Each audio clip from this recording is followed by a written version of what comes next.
नहीं, one case जो आपको लगा सॉल्व भी नहीं हो सकता था? जो सॉल्व हुआ ही नहीं है, मैं वो बता दे रही हूँ, आज तक नहीं हुआ जो सॉल्व। आरुषि तलवार आज तक जो सॉल्व ही नहीं हुआ, एक मिस्ट्री बना रह गया है कि आखिर आरुषि को और हेमराज को, आरुषि के बारे में तो सब बात करते हैं, हेमराज के बारे में कोई बात ही नहीं करता है, आखिर मारा किसने है। तो इसमें ये हुआ था कि आरुषि तलवार जो तलवार फैमिली की मेंबर थी, वो अपने रूम में थी, उसकी बॉडी मॉर्निंग में मिलती है, मेड आती है, मेड देखती है और मेड बताती है पेरेंट्स को कि ऐसा ऐसा है। तो इनका शक जाता है कि हेमराज ने किया होगा, क्योंकि हेमराज गायब है, हेमराज ने ऐसा किया होगा, उस पर शक जाता है। हेमराज जो इनका नौकर था हेमराज, तो उस पर शक जाता है और पुलिस को बुलाया जाता है। पुलिस को काफ़ी देर बाद बुलाया जाता है कि तुरंत इमीडिएट नहीं आती है पुलिस, बाद में बुलाया जाता है। पुलिस आती है, पुलिस देखती है और पुलिस सीधे जो है ये बोलती है कि पेरेंट्स ने किया होगा, क्योंकि आप रूम में थे, बाजू वाले रूम में थे, आपको आवाज़ कैसे नहीं आई। तो उन्हें ऐसा उन पर शक डाला जाता है, विच वॉज क्वाइट ऑब्वियस कि जब कोई आया नहीं, जब कोई गया नहीं घर से, तो यही शक जाता है कि घर में से ही किसी ने ऐसा ऐसा किया होगा। काफ़ी सारे इस पे जो है चीज़ें बिल्ड करे गए कि हो सकता है कि आरुषि को और हेमराज को कुछ ऐसी कंडीशन में देख लिया गया हो कि उसके फादर को गुस्सा आया हो और उन्होंने दोनों को मार दिया। खैर पहले तो यही पता नहीं था कि, पहले बोला हेमराज ने मारा है, तो और हेमराज गायब है। हेमराज को ढूंढा गया, पता चला कि हेमराज तो बहुत दिनों से, उसका भाई भी वहीं था उसी एरिया में, उससे पूछा गया, कहता मुझे नहीं पता ये कहाँ गया, हेमराज कहाँ है नहीं पता। और कितनी बड़ी मिस्टेक है ये कि आपने उस घर की, उस बिल्डिंग की टेरेस चेक नहीं करी, आप नीचे ढूंढ रहे हो, वो पूरी बिल्डिंग आपके लिए एक क्राइम सीन है। आपको हर जगह विजिट करना चाहिए, आपको टेरेस भी, ग्राउंड फ्लोर, फर्स्ट फ्लोर, जितनी जगह, पूरी बिल्डिंग को सीज कर लो, आप हर जगह चेक करो, नहीं चेक किया गया। कुछ दिनों के बाद जब ये केस सीबीआई को दिया गया, तब उन्हें कुछ शक गया कि दीवार पर जो है कुछ ट्रेसेस दिख रहे हैं ब्लड के।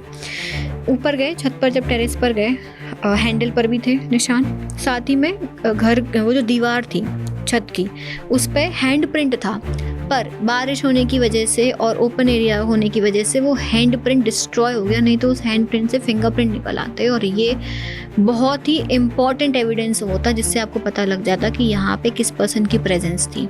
हैंड प्रिंट डिस्ट्रॉय हो चुका था, अब आप उसको कितना ही कलेक्ट कर लो, कितने ही फोटोग्राफ ले लो, उससे आप कुछ नहीं कर सकते। थोड़ी देर बाद देखा कि वहाँ पे हेमराज की बॉडी है। नाउ अब केस यहाँ पे चेंज हो जाता है, हेमराज ने तो नहीं मारा क्योंकि हेमराज खुद मर चुका है, हेमराज की बॉडी यहाँ पर है। अब ये ऐसे थ्योरीज बनाई गई कि ठीक है, अच्छा हेमराज यहाँ है, यानी अब पेरेंट्स का ही काम है, पेरेंट्स ने इसको मारा होगा। और क्या बोलते हैं कि इन दोनों को कुछ जो है इस कंडीशन में देखा गया होगा कि गुस्से में आके इन्होंने मार दिया। ठीक है, पेरेंट्स पे नाम डाल देते हैं। फिर पॉलीग्राफ टेस्टिंग, नार्को टेस्ट होते हैं, पॉलीग्राफ टेस्ट होते हैं किसके, जो इनके यहाँ और भी सर्वेंट्स थे।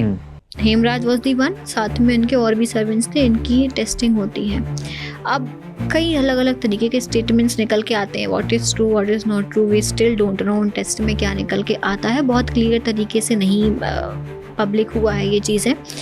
पेरेंट्स कॉन्विक्ट हो जाते हैं, ठीक है, बाद में अगेन लैक ऑफ एविडेंसेस की वजह से पेरेंट्स को बेल मिल जाती है, दे आर आउट, बाहर ही है, और उनके हिसाब से उन्होंने नहीं मारा, दे नेवर एक्सेप्टेड।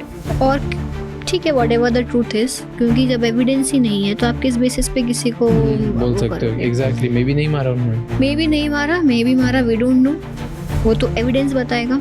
तो एविडेंस ना होने की वजह से, और हाँ, और आरुषि की बॉडी भी जल्दी से जो है उसका अंतिम संस्कार जल्दी कराया गया था। हेमराज पे इतना ध्यान ही नहीं दिया गया, हेमराज के बारे में ज़्यादा हमें इन्फॉर्मेशन नहीं है, अगर हम सर्च करने की कोशिश करें भी तो हेमराज का क्या हुआ, उसके पोस्टमार्टम में क्या आया, आगे उसकी क्या स्टोरी रही, किसी को उसके बारे में नहीं। माँ बाप पे लाई डिटेक्टर टेस्ट नहीं हुआ होगा, बिल्कुल कुछ नहीं है, कुछ नहीं आया। तो देन मे बी उन्होंने, और सिर्फ लाई डिटेक्टर जो आपका पॉलीग्राफ टेस्टिंग है, सिर्फ उसके बेसिस पे हम किसी को कॉन्विक्ट नहीं कर सकते। तो इस केस में क्या होना चाहिए था?